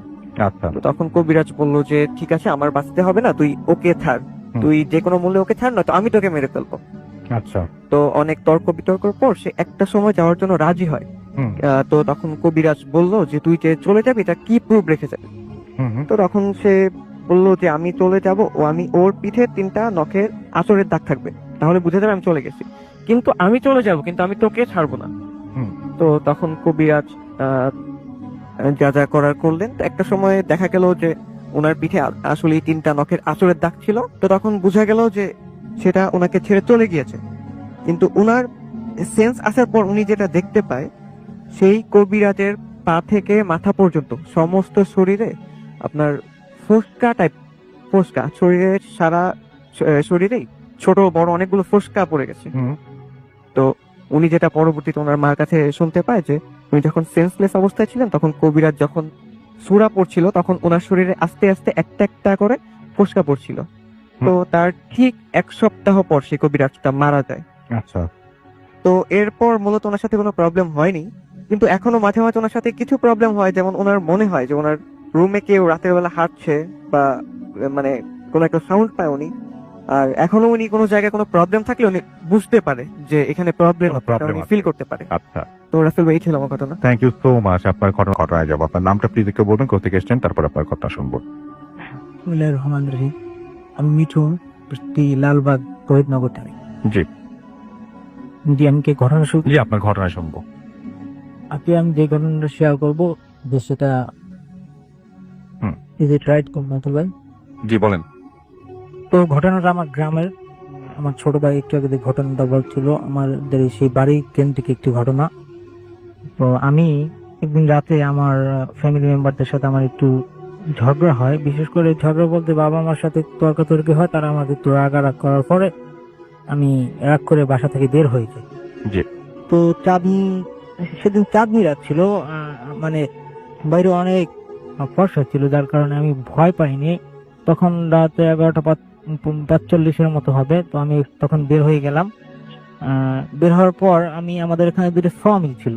তো আমি প্রথম মিলতে গিয়ে চুপচাপ বসেছিলাম। আমার এমনিতেই মন খারাপ, আব্বা মা একটু রাগারাগ করেছেন, যার ফলে আমি সেখানে বসেছিলাম। তো কিছুক্ষণ পর সেখানে কয়েকটা কুকুর ঘেউ ঘেউ শুরু করলো হঠাৎ করে। তো আমি বিচলিত হলাম না, আমি ভাবলাম যে বিষয়টা সিম্পল, কুকুর ঘেউ ঘেউ করতেই পারে স্বাভাবিক। কিন্তু মানে যখন এটা দেখলাম যে অত্যাধিক পরিমাণে ঘেউ ঘেউ করতেছে, তো আমি এই সিদ্ধান্ত নিলাম যে না, সামনের মিলতে গিয়ে আমি বসি। হুম। তো তারপর আমি সাথে সাথে সেখান দিয়ে উঠে সামনের মিলতে গিয়ে বসলাম, এবং সেখানেও আমি গিয়ে চুপচাপ ঝিম মেরে বসে রইলাম, যেহেতু আমার মনটা খারাপ। তো সেখানেও ওই একই অবস্থা আছে ভাই, কিছুক্ষণের ভিতরেই সেখানে আবার আমি কুকুরের ঘেউ ঘেউ শব্দ শুনতে পেলাম। তো এবার আমি আমার মেজাজটা হারিয়ে ফেললাম যে না, যে কি হচ্ছেটা কি আমার সাথে, আমি যেখানে আচ্ছা। যাচ্ছি সেখানেই আমার সাথে। আমি সিদ্ধান্ত নিলাম, আমি যেহেতু রাগ করে বাসা থেকে বের হয়েছি, তো আমি এখানে এত তাড়াতাড়ি বাসায় যাওয়া যাবে না। আমার বাজারেতে আমার একটা বন্ধুর দোকান আছে, আমি আপাতত গিয়ে ওর সাথে বসবো অথবা গল্প করবো। তো আমি মিল থেকে পাশে একটা বড় মাঠ আছে, খালি মাঠ, ওই আমি ভাবছি যে ওই মাঠটা পার পেরিয়ে রাস্তা উঠে তারপর দোকানে চলে যাবো। আচ্ছা। তো আমি গেলাম সেখানে, যাওয়ার মিল নামলাম। ওই বিলের ভিতরে আবার একটা বাড়ি ছিল, ওখানে একজন স্থানীয় হুজুর ছিলেন, হুম। ওনার বাড়িটা ছিলেন। তো আমি যখন ওনার বাড়িটা ক্রস করতেছিলাম, বাড়ির পিছনে জাস্ট পিছনে যখন আমি ক্রস করছিলাম, তো হঠাৎ হঠাৎ একটা শব্দে বিচলিত হয়ে যায়। মানে যদি কেউ কারো দিকে ঢিল ছুঁড়ে মারে হুম হুম। অনেক জোর, তাহলে যেরকম একটা শব্দ হবে, আমি দেখলাম যে আমার পাশেই একটা ঢিল পড়ে রয়েছে। হুম। তো তখন আমি বেশ ভয় পেয়ে গেলাম এবং ভাবলাম যে না, হয়তো বা খারাপ কোনো কিছু হচ্ছে, হুম হুম। যেহেতু বাবা মার সাথে তর্কাতর্কি করছি, আমার বাসায় ফিরে যাওয়া উচিত। তো আমি বাসায় ফিরে যাব, আবার ভাবতেছি না আমি তো রাগ করছি, এত তাড়াতাড়ি বাসায় ফিরে যাব না। তো আমি এরকম ভাবতে ভাবতে আমি আর ওই আমার বন্ধুর দোকানের দিকে আগানোর সাহস পেলাম না, আমি আমার বাড়িতেই ফিরে যাচ্ছিলাম। তো বাড়িতে ফিরে যাওয়ার পর ওই পথিমধ্যে যখন আমি আসলাম, হুম। তখন আমি ভাবলাম যে না, আবার একটু মিলের কাছে দাঁড়াবো। তো ভাবলাম না যে না, বাড়িতে গিয়ে বসি, ঘরের ভিতরে ঢুকবো না, আমি জাস্ট বাইরের অপেক্ষা করবো। যখন দেবদুলে গানা ঘুমিয়ে গেছেন তখন আমি ঘরে ঢুকবো। তো আমি যখন দরজা দিয়ে ঢুকছিলাম, তো দরজা দিয়ে ঢোকার সময় আমি জাস্ট দেখলাম যে পাশে 2টা কুকুর এবার শুধু শুধু বুকে গু করছে, এবার বেশি না। তো আমি দরজা দিয়ে প্রবেশ করলাম, এবার আমি আমার বাড়ির কাছাকাছি থাকাতে তেমন তো ভয় পেলাম না। তো জাস্ট তারপর আমার ছোট ভাই মেনশন করেছে যে আমাদের বাড়ির পাশে একটা কবরস্থান আছে। তো কবরস্থানের পিছনে নারকেল গাছ আছে 2টা। আমি ভাবলাম যে না, সেখানে গিয়ে আমি বসে থাকি, যখন আব্বা আম্মা ঘুমিয়ে যাবে, আমি যখন দেখবো যে লাইট অফ হয়ে গেছে, এখন তারা আমার জন্য অপেক্ষা করে না, তখন আমি চুপে চুপে বাসায় ঢুকে যাব। তো আমি সেখানে গিয়ে বসলাম কিছুক্ষণ। তো বসার পর রাসেল ভাই মূলত আমার সাথে ঘটনাটা শুরু হয়। তো সেখানে আমি দেখতে পেলাম যে হঠাৎ করে মানে আমি একটা আওয়াজ শুনতে পেলাম, কোনো কিছু বাতাস যদি বয়ে যায় আর যদি কি ফিস ফিস করে আওয়াজ হয়, তখন যে পরিস্থিতি যে হবে জাস্ট ওরকম একটা পরিস্থিতি। তো আমি পিছনে ফিরে তাকাবো, আবার তাকাবো না, যেহেতু মানে বাঁশ ঝাড়ের কাছাকাছি হয়, ওখানটাতে চাঁদের আলোটা পড়ছিল না, জাস্ট ওখানটা অনেক অন্ধকার ছিল এবং কিছু দেখা যাচ্ছিল না। তো আমি ভাবলাম যে না, পিছনের দিকে তাকাবো না, আমি জাস্ট চলে যাব, সামনের দিকে চলে যাব, যেহেতু আমার ভয় করতেছে। আবার ভাবলাম যে না, এখানে কি হচ্ছে আমি একটু দেখি। তো আমি পিছনের দিকে তাকালাম এবং সেখানে আমি একটা ছায়ার মতো দেখতে পেলাম। তো যখন আমি ছায়ার মতো দেখতে পেলাম, তখন আমি কিউরিয়াস হয়ে গেলাম যে না, আসলে এটা কি? এটা কি কোনো গাছের ছায়া, নাকি কোনো মানুষ আমাকে ভয় দেখাচ্ছে আমি ঘর থেকে বের হয়ে যাওয়ার ফলে, নাকি অন্য কিছু আমাকে দেখতে হবে? তো আমি মানে আবার ভয় পাচ্ছিলাম যে সামনে কবরস্থান, বাঁশঝাড়, আমার কি যাওয়াটা ঠিক হবে কিনা আসলে সেটা আমি বুঝতে পারছি না। তো তারপরও আমি সেখানে সামনে সামনে দেখছিলাম, ও যখন অগ্রসর হলাম একটু পর আমি যা দেখলাম যে ওই ছায়াটার মানে উপরের দিকে একটা একটু দুটা চোখ না, একটা চোখ একদম রক্তের মতো জ্বর করছিল। তো ওটা দেখে আমি মানে হতবাক হই, যেটা আসলে আমি কোথায় যাচ্ছি, আমার তো দিকে যাওয়া উচিত না। মানে আমি চাচ্ছিলাম যাতে আমি অজ্ঞান হয়ে যাই। আমি ভাবছিলাম যে এটা আমি মেনে নিতে পারছিলাম না, আসলে আমি জীবনে কোনোদিন কখনো এরকম কোনো কিছু দেখিনি, যার ফলে এটা আমি বুঝতে পারছিলাম না আসলে আমি এটা কি দেখতেছি। আর তখনই আমি জাস্ট রাসেল ভাই, আমি বুঝতে পারলাম মনে হয় যেন আমাকে ওটা ডাকছে যে তুই এদিকে আস। আর আমিও মনে করতেছি যে আসলে আমার যাওয়াই উচিত। মানে আমি কি বলবো, আমি ওই ছায়াটা আমাকে যা যা করতে বলছে, আমার ইচ্ছে করতেছে যে আসলে আমার ওইটাই করা উচিত। কিন্তু তখনই পাশে আমি আর একটা ছায়া দেখতে পেলাম, জাস্ট সেটা মানে কালো ছিল না। ওই প্রথম ছায়া, যে ছায়াটা আমি দেখছিলাম সেটা ছিল অনেক কালো, কিন্তু ওই ছায়াটা কালো ছিল না। আচ্ছা, যার ফলে আমি দেখতে পেলাম যে ওই ছায়াটা আমাকে, আমি মানে দেখলাম আর কি, যে বলছে যে তুমি এদিকে এসো না, তোমার এদিকে আসা উচিত না, তুমি এখান থেকে সরে যাও, তুমি এখান থেকে সরে যাও। কিন্তু যখন এই কথাটা ওই মানে অন্য ছায়াটা বলছিল, ওই যে কালো যে ছায়াটা আমি দেখছিলাম, আমি মনে হয় যে আমি নিজে অজ্ঞান গোলাম হয়ে গেছি। মানে আমার মনে হচ্ছে যে ও আমাকে যা বলবে আমার সেটাই করা উচিত। ও যেহেতু আমাকে কবরস্থানের দিকে ডাকছে, আমার কবরস্থানের দিকেই যাওয়া উচিত। ওই যে আর একটা ছায়া আমাকে নিষেধ করছে, এটা আসলে আমি কেয়ার করছিলাম। তো আমি যখন যাব, তো আমি যখন মানে ওই কালো ছায়াটার কথা অনুযায়ী আমি সামনের দিকে আগাতে লাগলাম। আগাতে আমি হঠাৎ করে অনুভব করলাম যে আমার সামনে একটা বাঁশঝাড়। তো বাঁশঝাড়ের সাথে আমি ধাক্কা খেলাম। ধাক্কা খাওয়ার সাথে সাথে রাসেল ভাই, আমি অনুভব করলাম যে যদি কেউ আমার হাত ধরে অথবা আমার ঘাড় ধরে সামনের দিকে ধাক্কা দেয়, তাহলে মানে যেরকমটা ফিল হবে, আমি জাস্ট ওরকম কিছু ফিল করলাম যে আমাকে কেউ আমার এই ঘাড় ধরে ধাক্কা দিয়ে সামনের দিকে যেতে বলতেছে। আচ্ছা, তো তখন আমি হঠাৎ করে আমার মনে হচ্ছে যে না, আমার তো সামনের দিকেই যাওয়া উচিত, আমার তো কবরস্থানের দিকে যাওয়া উচিত না। আর আমি বিশেষ করে রাসেল ভাই দিনের বেলা তো ওই দিকে বেশি যেতাম না, মানে ভয়, কবরস্থান, বাঁশঝাড়, এগুলো আমি খুব ভয় পেতাম ছোটবেলা থেকে। আর কখনো এগুলো আমি মানে ওরকম কিছু দেখলে আচ্ছা, কি হলো তারপরে আমি শেষ করি। আচ্ছা, তারপরে এখান থেকে আমি কতক্ষণ যাওয়ার পর আমি মানে দৌড় দিলাম এবং বেহুশ হয়ে গেলাম। এবং ঘরে যাওয়ার পর আমি ওই বেহুশ হয়ে যাওয়ার পর আমার আব্বা আম্মা এসে আমাকে নিয়ে গেলেন। তো তারপর আমার কিছু মনে নেই। সকালবেলা আমার আব্বা আম্মা যা বলছিল যে মানে রাত্রে নাকি আমি অনেক চিৎকার চেঁচামেচি করছি এবং বলছিলাম যে আমাকে নিয়ে যাচ্ছে, আমাকে বাঁচাও, আমাকে বাঁচাও। পরে রাসেল ভাই, ওই যে আমার মায়ের সাথে যে প্রবলেমটা আসছে, মানে এখন প্রবলেম বললি আর যাই বলি, ওটা তো আছে। তো ওইটা থেকে জানতে পারি যে ওখানে একটা খারাপ জিন ছিল। আর আমি যখন ঘর থেকে বের হয়েছিলাম, তখন সাথে সাথে ও নাকি আমার পিছু নিয়েছিল, নিলে যখন গিয়েছি তখনও ডিস্টার্ব করতে, আমি যেখানে ছিলাম সেখানে আমাকে ডিস্টার্ব করছিল এবং উনি থাকার কারণে তেমন কোনো ক্ষতি করতে পারেনি। এই ছিল আমার ঘটনা। থ্যাংক ইউ সো মাচ আপনার জন্য, আপনাকে ধন্যবাদ অনেক। আমরা চলে যাবো আমাদের শেষ অতিথির কাছে। আপনার নামটা একটু প্লিজ বলবেন, কোথা থেকে এসেছেন, তারপরে আপনার ঘটনায় যাব, এবং শুরুতে আপনার নামটা একটু বলবেন প্লিজ। আসসালামু আলাইকুম রাসেল ভাই, ওয়ালাইকুম আসসালাম। আমি ইমরান হোসেন বলতেছি, পাড়া থেকে আসছি। জি। ঘটনাটা ঘটছিল আমার বাবাকে নিয়ে জি। 2006-7 সালে। তখন আমি ক্লাস 8 বা 9 পড়ি। আমি সরাসরি ঘটনায় চলে যাচ্ছি। জি। তো আমার বাবা প্রায় সময় রাত করে বাজার থেকে বাড়িতে ফিরতেন। তো একদিন প্রতিমধ্যে বাবা দেখতে পেলেন যে রাস্তা থেকে পানি উঠতেছে। হুম। তিনি বললেন, চিন্তা করলেন যে আকাশে কোনো মেঘ নাই, কোনো বৃষ্টি হয় নাই, তো পানি আসলো কোথা থেকে। এটা ভাবতে ভাবতে উনি খেয়াল করলেন যে পানি বাড়তে শুরু করতেছে, হাঁটু সমান পানি, পানি থেকে হাঁটু থেকে তারপর কোমর সমান পানি, তারপর আস্তে আস্তে আস্তে আস্তে বুক বরাবর পানি হয়ে গেল। হুম হুম। তো এই ঘটনার পর বাবা চিন্তা করতে লাগলেন যে আসলে পানি আসলো কোথা থেকে এবং এত পানি কোথা থেকে আসলো। তো তিনি খেয়াল করলেন যে পানিতে স্রোত হচ্ছে, হালকা হালকা স্রোত হচ্ছে, সাথে ছোট ছোট ঢেউ। হুম। উনি ব্যাপারটা বোঝার চেষ্টা করলেন যে আসলে কি ঘটতেছে কি ঘটতেছে। উনি বুঝতে বুঝতে দেখলেন যে আপনার সমুদ্রের মতো যেমন ঢেউ হয় বড় বড়, ওইরকম ঢেউ শুরু হয়ে গেছে। তো উনি তৎক্ষণাৎ কিছু বুঝতে না পেরে কি করলেন, আপনার কি যেন সূরাটার নাম ভুলে গেছি, আচ্ছা, সেটা বলতে হবে না, আপনি আপনার ঘটনা আয়াতুল কুরসি সূরাটা উনি জোরে জোরে পাঠ করতে লাগলেন এবং সাথে সাথে দেখলেন যে পানি যা কিছু ছিল সবকিছু হাওয়া হয়ে গেছে।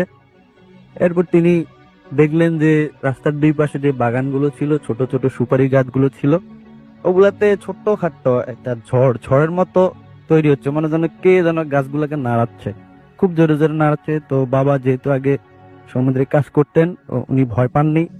উনি চিৎকার করে বললেন, কে তুই, সাহস থাকলে সামনে এসে দেখা। কিন্তু ঝড়গুলো থেমে গেল। এরপরে এক গাছ থেকে আরেক গাছ, এক গাছ থেকে আরেক গাছ নড়তে লাগলো জোরে জোরে। তখন বাবা একটু হালকা ভয় পেলেন। উনি কি করলেন, আমাদের বাড়ির যে 3 রাস্তা ছিল ওই 3 রাস্তা পার হয়ে রাস্তার পশ্চিম পাশে চলে আসলেন এবং ঝড়টা ওনার পিছনে মানে বইতেছিল। এরপর বাবা ঘরে আসলেন, আমি তখন পরের টেবিলে বসে রয়েছিলাম। তো বাবা বলতেছে, রাত্রে একা একা বাইরে যাস না, গেলে আমাকে ডাক দিস। এই ছিল ঘটনা। Thank you so much. আপনার ঘটনার জন্য আপনাকে অনেক ধন্যবাদ। আমি দেখতে পাচ্ছি যে আমাদের এখানে ফেসবুকে যারা লিখছেন তার মধ্যে আছে, আমি টুইটার দিয়ে শুরু করি। ওকে, আমাদের সঙ্গে আছেন অনেকেই আজকে এই মুহূর্তে দেখতে পাচ্ছি। আমাদের সঙ্গে আছেন সাকিব, এছাড়াও আছেন রিফাত বাবা আমাদের সঙ্গে আছেন দেখতে পাচ্ছি, এবং 3টা পর্যন্ত ফুটাফুন করা যায় কিনা সেটা তিনি বলেছেন। আমাদের